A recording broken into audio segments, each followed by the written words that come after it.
I've already checked it. I already checked the dual credit. Yep. That top line you don't have to do anything with.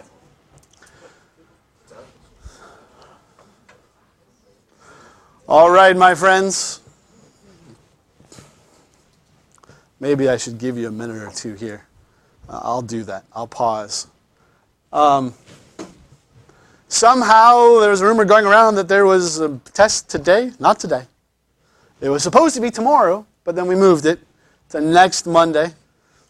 I had asked if you want to take the test tomorrow. There's a couple of you who had said, hey, I'm really thinking about taking it tomorrow. I need to know today, like within the next hour or two, please, because I have to finish the test that I need to be done for tomorrow. Okay?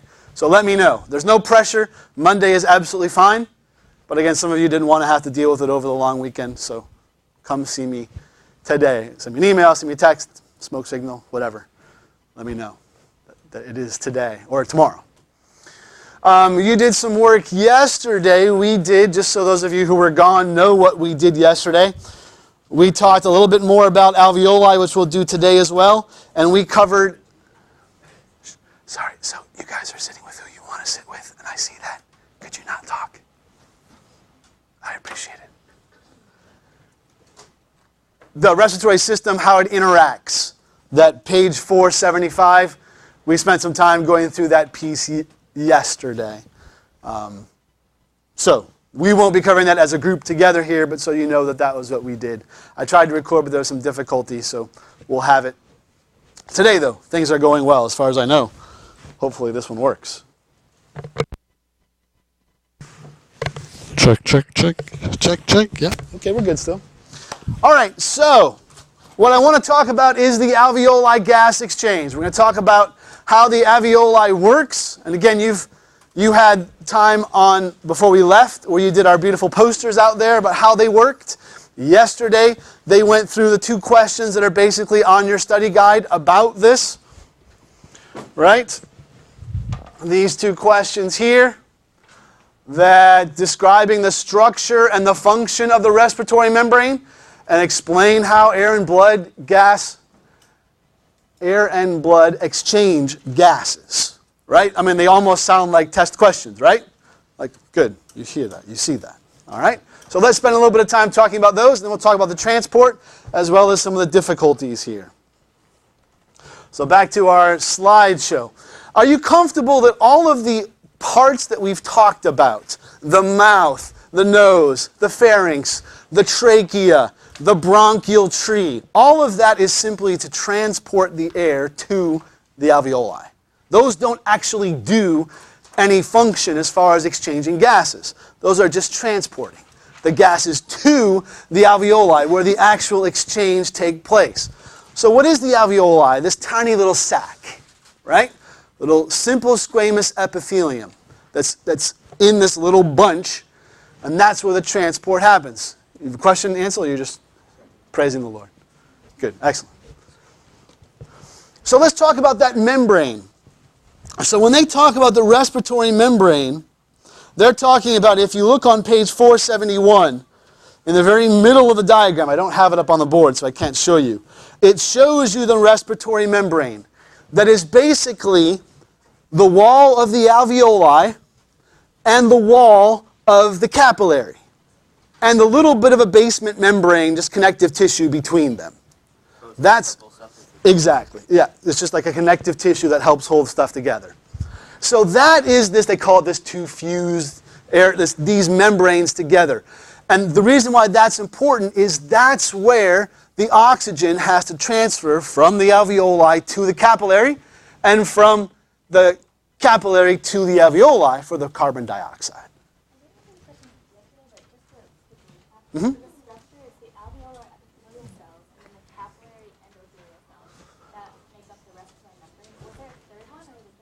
There is this little basement membrane that's kind of stuck in between those two, and that's just connective tissue. Yep. Oh, you're good now. You're saying hello. Yep, no worries. Okay, and again, that is where the gas exchanges. That's what I want to make sure you understand. That is the important piece. Across this membrane is the actual functioning of the respiratory system.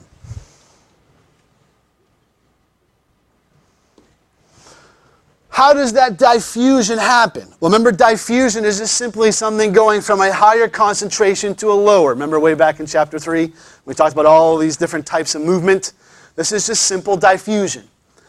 And it's basically based upon how much pressure there is. So are you comfortable right now you have air pushing down on you? Like we don't realize, we don't think about it much, but it's there. About 760 millimeters of mercury is how we measure this thing. That's the air pressure normally in this room. And we talk about a partial pressure when we're looking at a specific one of the gases in that air. So we look at two partial pressures of oxygen and of carbon dioxide, because those are the two gases we care about. The nitrogen, which is most of our air, we don't really deal with it very much. There is a transport between there, but it doesn't do anything for us. It's just present. Okay? So, what happens is when the partial pressure of oxygen is higher in the alveolar air than it is in the capillary air, it moves from the alveoli to the capillary, right? Because from higher pressure to lower pressure. So the amount of oxygen in the capillary is less than what's in the alveoli. So therefore the oxygen comes from the alveoli into the capillary blood. We cool? When we have a partial pressure of carbon dioxide that's greater in the blood than it is in the alveoli, then it moves the other direction.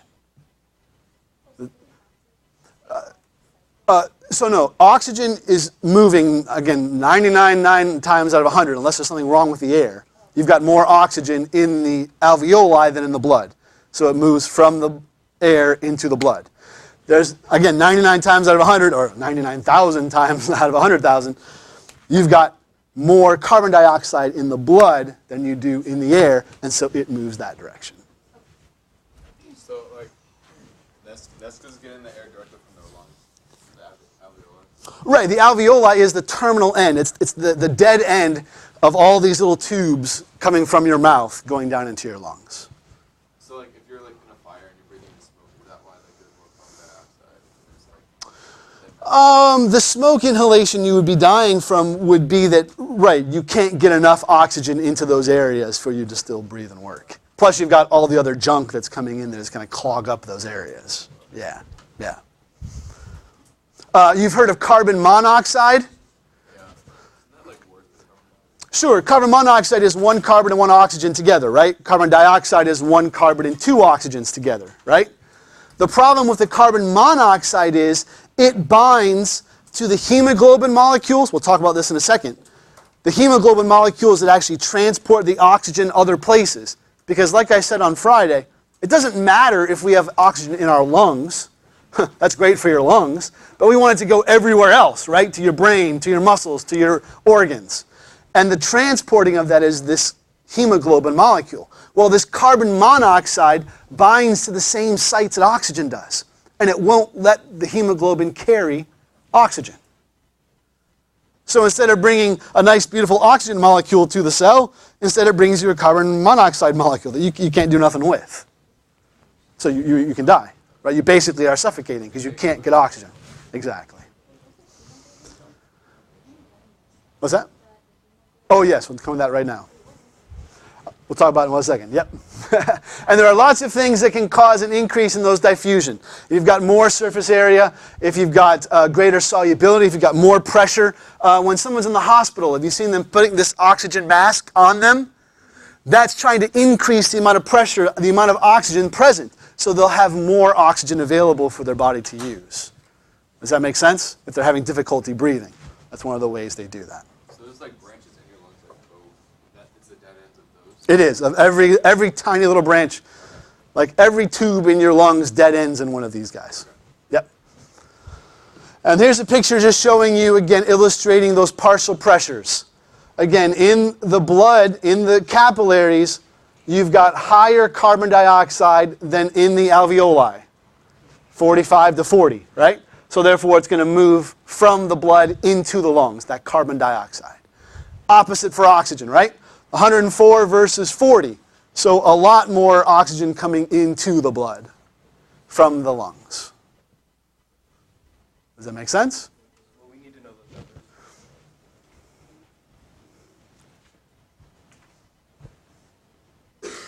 I don't think so. I'm okay if you don't. You should understand that there's a clear difference, that one is higher, one's lower. If you give me that, I'm okay. So the capillaries like wrap around the alveoli? Oh, yes, sir. So Yep. they're all You can see the picture that's on the page you have your hand on. That's what I was wondering, like why, like if they're like branches going along, like how do they get to the Yep. No, it's because those capillaries are wrapped all around them. Yep. Okay, let's continue on about the transport. So this is how the air gets into the lungs, right? And how it gets from the lungs into the bloodstream. But how does the gas, the oxygen, or the carbon dioxide get to where it needs to go, right? We use this molecule called hemoglobin. And that's what 98% of oxygen is carried bound to this hemoglobin molecule. It is the main way you get oxygen to be transported around. And when it binds with an oxygen, we call it now an oxyhemoglobin, right? Because it's now bonded with an oxygen. And that's a very unstable molecule when oxygen pressure is low. So when it gets to the tissue, right, that has a lower partial pressure of oxygen than the blood does, that oxyhemoglobin breaks down. The oxygen comes off and goes into the tissue. How does the hemoglobin happen? What's that? How does the hemoglobin The hemoglobin molecule is too big. Like it won't diffuse through the wall of the capillary. But the oxygen can do that no problem. No problem. And so again, it's now transporting. I have taken it from the alveoli here. In the alveoli, the oxygen bonded to hemoglobin to make oxyhemoglobin. And now I take it over here to the cell, way over here to Mikey, and I give it off to him because he has less oxygen here than we did way over there in the lungs. So therefore, I'm going to give off that oxygen. Are you with me?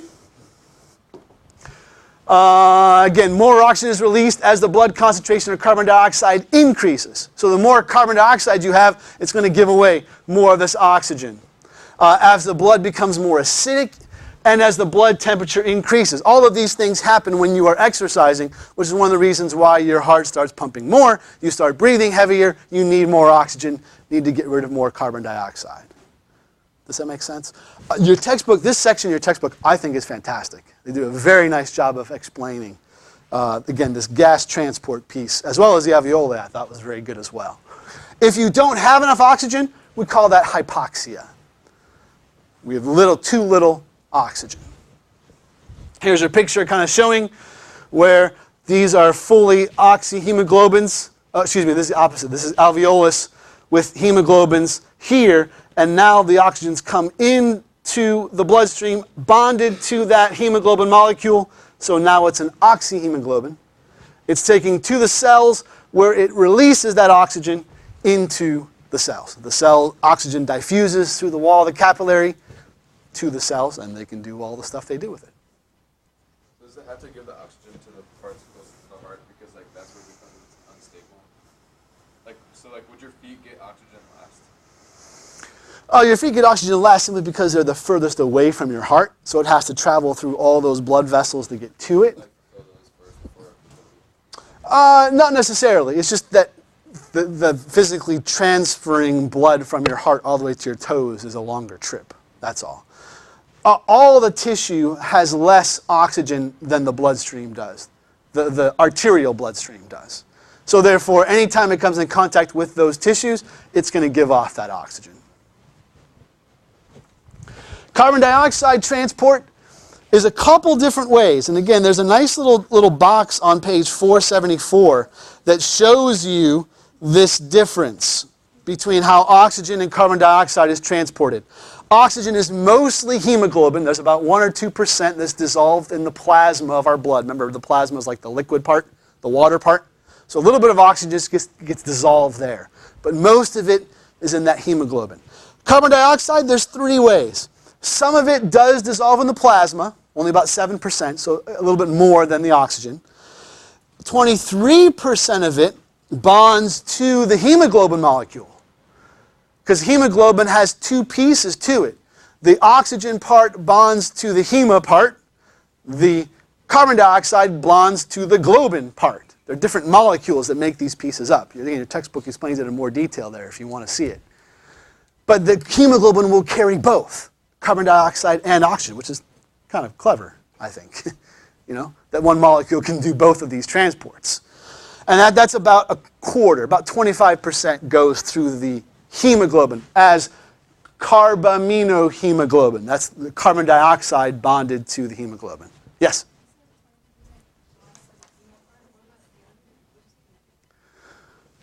So the globin part is where the carbon dioxide bonds, and the hema part is where the oxygen does. And the oxygen that's about 98 or 99% of the oxygen bonds to the hemoglobin molecule. And the last piece is bicarbonate. Most carbon dioxide transport happens through these bicarbonate ions. And so we're going to talk through this piece here. When the carbon dioxide reacts with water in the plasma, carbonic acid is formed. But instead, much of the carbon dioxide enters the blood cells where this enzyme, this carbonic anhydrase, speeds up the reaction. And then that resulting carbonic acid breaks apart very quickly, and it releases these bicarbonate ions. So you will have these ions that are just kind of floating around in the bloodstream, right? And those those bicarbonate ions are what carry about 70% of that carbon dioxide. So here's kind of our three ways: in the plasma, with the hemoglobin, and as the bicarbonate ion. Yeah. The carbon dioxide becomes a carbonic acid. The carbonic acid breaks down into a bicarbonate. And they show you again, these are reactions. It looks like a chemistry textbook there on page 473 and 474, where they're showing you the reactions. Then that bicarbonate combines with an H to make another carbonic acid, and then breaks back into the carbon dioxide, and it gets expelled in the lungs. So it's just a process that we transport it around. Yes? Sorry? This is basically a hemoglobin that's bonded with a carbon dioxide. That's all that is. So the bicarbonate ions travel to the lungs. Exactly. Where they'll then go through that reverse reaction process of becoming carbon dioxide again, and you expel that through the lungs. Yeah, it's the same process, it's just in reverse. Yeah. Remember these reversible reactions we talked about? This is a classic reversible reaction. What causes them to reverse like that? Like what makes them turn back into carbon? Just the presence of these other pieces, as well as some enzymes that help that process happen. Yeah. Are you with me, my friends? Oops. Here is a diagram that's showing you these three ways that we have some carbon dioxide that's dissolved in the plasma. Remember, about 7% or so. About 23, 24% that's bonded to the hemoglobin to make carbanoaminohemoglobin. And then the rest is in those bicarbonate ions. Those are our three methods of transport for carbon dioxide. Any questions there? And like I said, I highly encourage you, if you have not yet read these sections, make sure you do so. I think they explain it very nicely, I think. We're cool there? Okay, I want you to take about 3 minutes to turn to your partner here next to you. Talk this through. How is oxygen exchanged in the lungs, and how is it transported? Right? So do those two. And then how is carbon dioxide exchanged, and how is it transported? We cool? Go for it. With your partner.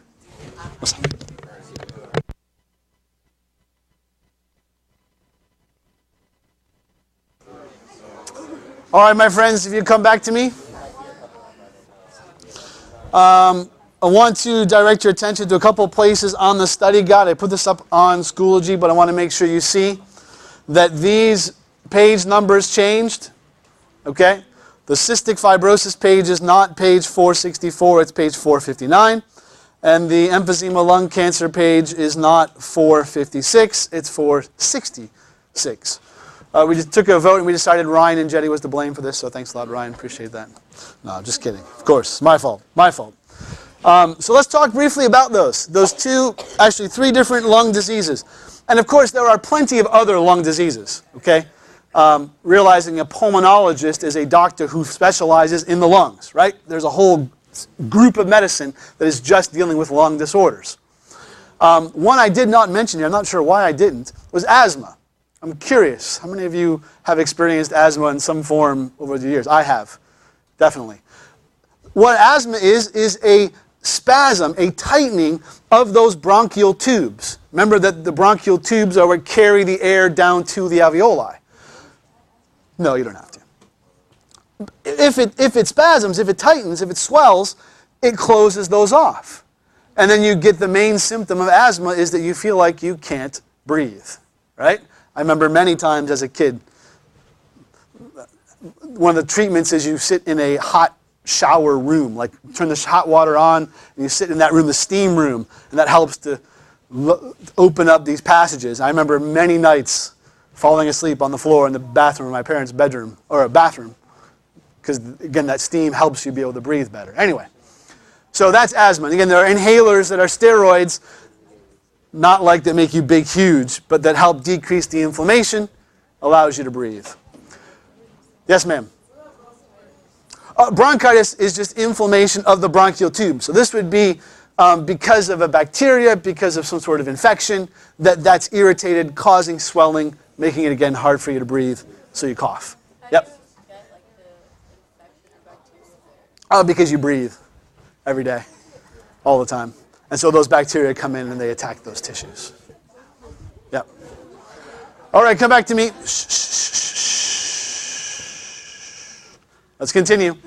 Cystic fibrosis, which I'd never heard this, that young children who cannot pronounce the name of their disease call it 65 roses. I was like, oh, this is cute, you know? But it's very sad that they have to know this name. So cystic fibrosis, what this is, remember that mucus basically is in the linings of all of these tubes going into your lungs, right? From your trachea all the way down through the bronchial tubes. The mucus covers the outside, right? Well, in cystic fibrosis, this mucus becomes very sticky, very thick, and it literally clogs things up. It accumulates, and then number one, it's clogging so you can't get air to those alveoli. But number two, mucus's whole point is it catches the bacteria, the bad things, and you spit it back out, right? Through your coughing, through your sneezing, etc. But in cystic fibrosis, they can't do this. So they end up with bad lung infections that can cause significant damage to this lung tissue. As a matter of fact, it used to be, let's say, in the era when I was growing up, or even a little bit before that, that once you're diagnosed with cystic fibrosis, like you had 5 or 6 years, like you were not going to live. It was a mortal disease you would die from. At this point, the life expectancy is up to about 40, 45 years because they have treatments that will help break up this mucus. You do these, it's literally like a clapping, like a pounding on the back and chest of the person to help break up this mucus so they can cough it out. They wear this vest that kind of vibrates for the same reason, to help break up this mucus and allow them to spit it out.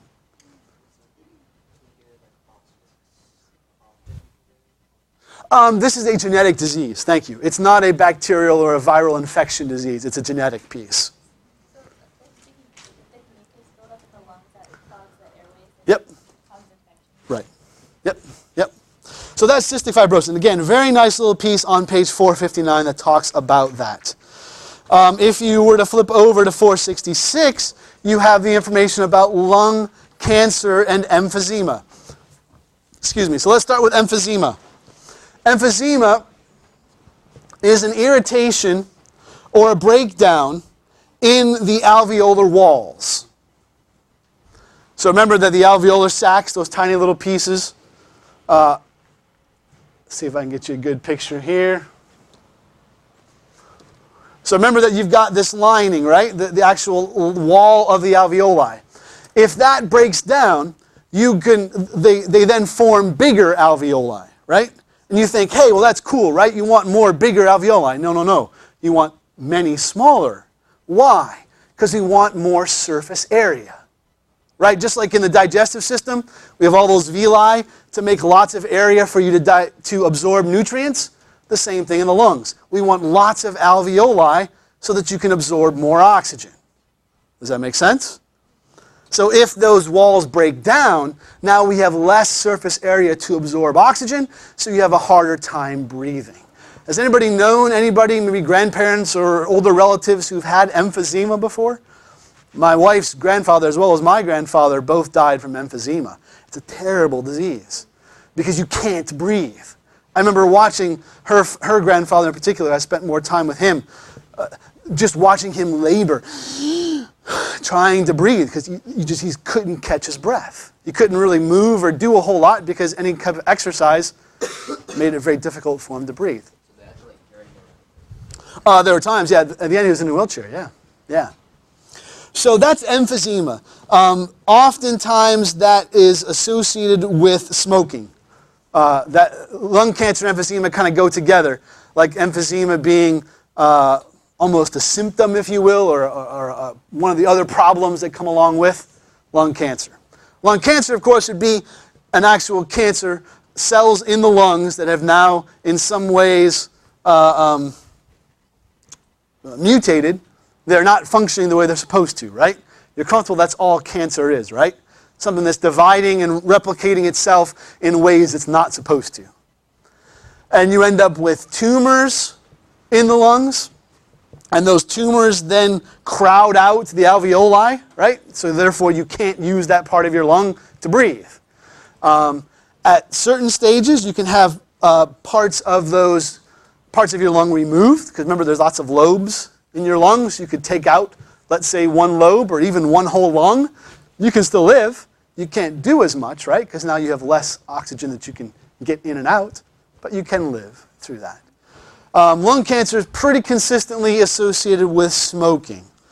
There are other ways you can get it, of course, but it's often a response to this kind of continual irritation in the lungs.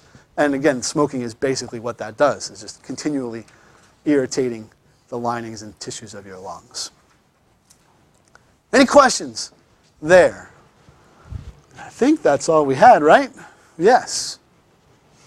And again, they show you some pictures there on page 466 that are showing you here's normal lung tissue versus here's the emphysema lung tissue. And you see much larger alveoli, these larger chambers versus the smaller ones. On the bottom there of 466, they show you the different types of lung cancer. Again, where things are invading, they're going other places. Remember our acronyms that we're talking about?